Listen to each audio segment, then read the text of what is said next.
going to talk about mostly about how we should practice. Like, yeah, I know it was there already. And actually you can see the question mark at the end of the subject. It's because I actually won't give you any answers. So, yeah, that's it. Okay, so we can skip that. Yeah, pretty much everything. Okay, so this is the summary of our talk. Oh crap. Could we fix the aspect rate or... Okay, so I'll just wait and dance a bit.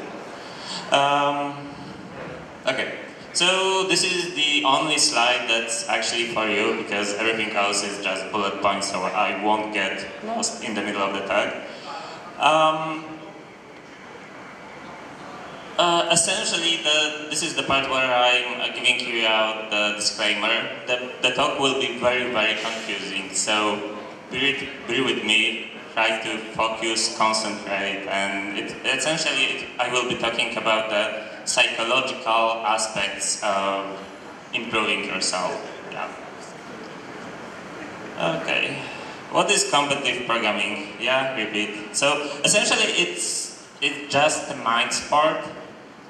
There are other mind sports, like gaming is essentially a mind sport too, playing chess, playing poker, and well, this is the thing that I'm doing in my life pretty much. Panic said I was a professional it's not legal in Poland, so I was a professional poker player. I also do puzzle competitions. I was I was doing skill gaming professionally, which is something similar to pro gaming. And, well, okay, so let's focus on other aspects of competitive programming. One of the most important parts is that in competitive programming we have clearly defined objective goal. For example, we have software hackathons where they are essentially subjective. Someone just picks up what will win. So this is the part which differentiates between competitive programming and just some programming contests. Yeah, other parts are pretty much self-explanatory. So, okay. Examples of contests. BubbleCup is a classic contest, sometimes called recreational algorithms. Those are those algorithms that are not really used outside of competitive programming. Yeah. Optimization problems, also not really used outside of contests. Machine learning, the main stuff, this is what the hype is all about right now. CPF, those are programming contests for hackers, let's call them, and game AI. Okay, it's not really that important, so let's move on. Why do we compete? The main reason is having fun, and this is the actual reason why almost everyone started. Maybe except tourists, but everyone is having fun. Some people compete, and you can actually find a lot of those stuff on Quora, on other forums, on Hacker News. There are people who want to get into competitive programming just because they want to pass the interview to a big company like Microsoft. We do competitive programming because it's really, really challenging. We do it because we want to gain some knowledge, some skills. So very few people do it because they want to be famous, and this is really a bad way to be a famous guy. And a lot of us are doing it because there's peer pressure. People are doing it from your university. Sometimes you have university courses that require you.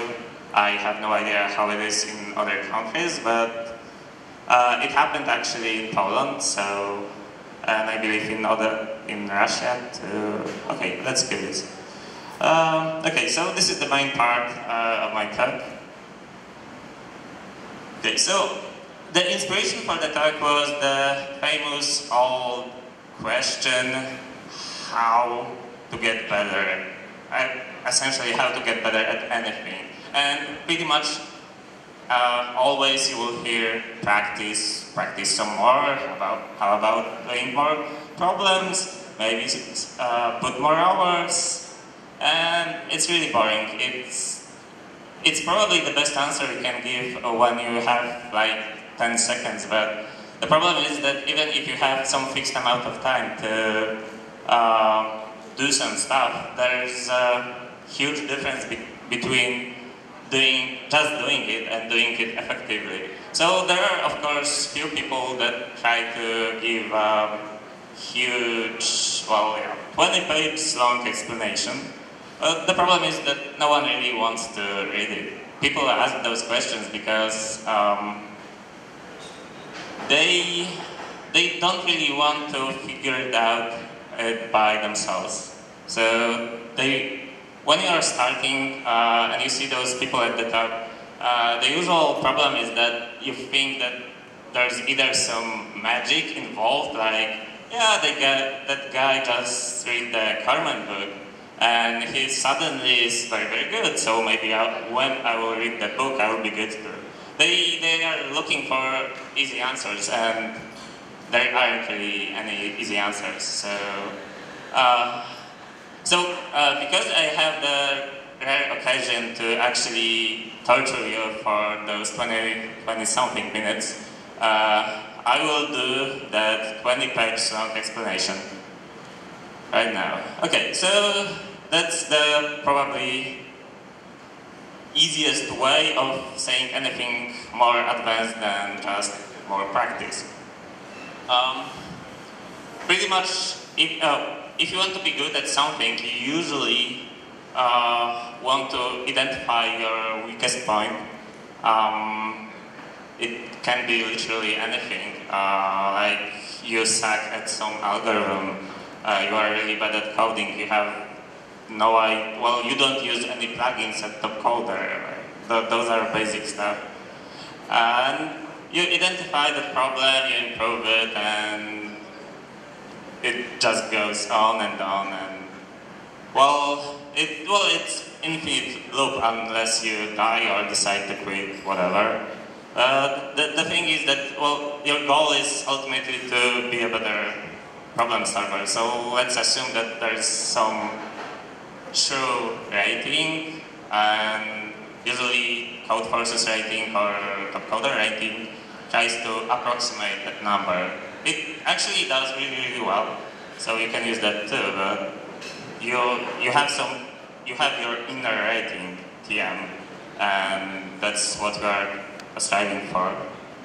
Okay, so probably you've seen this graph already, like half an hour ago, and it uses pretty much the same information. So the point is here that when you are learning something new, it's usually split into one of the three zones. At the beginning, you usually just trying to gain some very, very basic information about the subject, and you cannot really use that information yet. So essentially, university is that kind of place. You don't really learn anything useful there.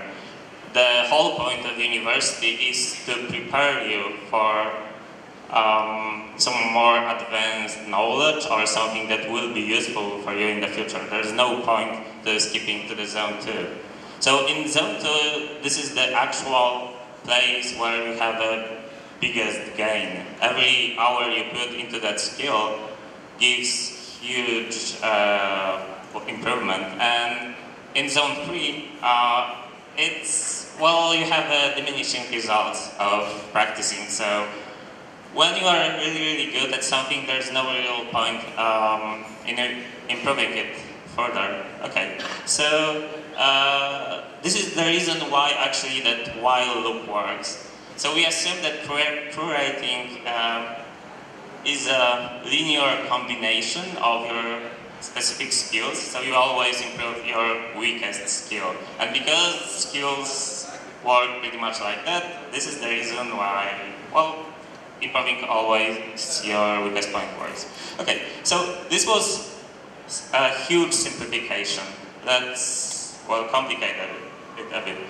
One of the biggest skills is time management. So, well, if you are tired, if you are not feeling well, you won't really gain anything out of practicing.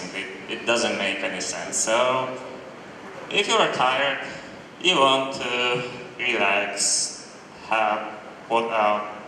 play games, have some sleep. So, this is, let's say, slightly more complex. And I will be gradually introducing more stuff to our idealistic model of training, and it will get really confusing right now. Okay, the first thing. So actually the previous while loop absolutely sucked. It didn't include, well, it didn't properly formulate the problem. So our training is actually an optimization problem. We have our state where we can say that we are tired or relaxed or whatever. We have a set of current skill levels, like we cannot do touch typing. We are better at, I don't know, string algorithms, or so. We are at some site and we can do various tasks like participate in SRM, participate in marathon match, and each of the tasks will actually improve something. So it's, even here it's actually an extremely complicated problem. But let's move on. This is the another part. So I'm using the term knowledge quite frivolously. What I mean is, well,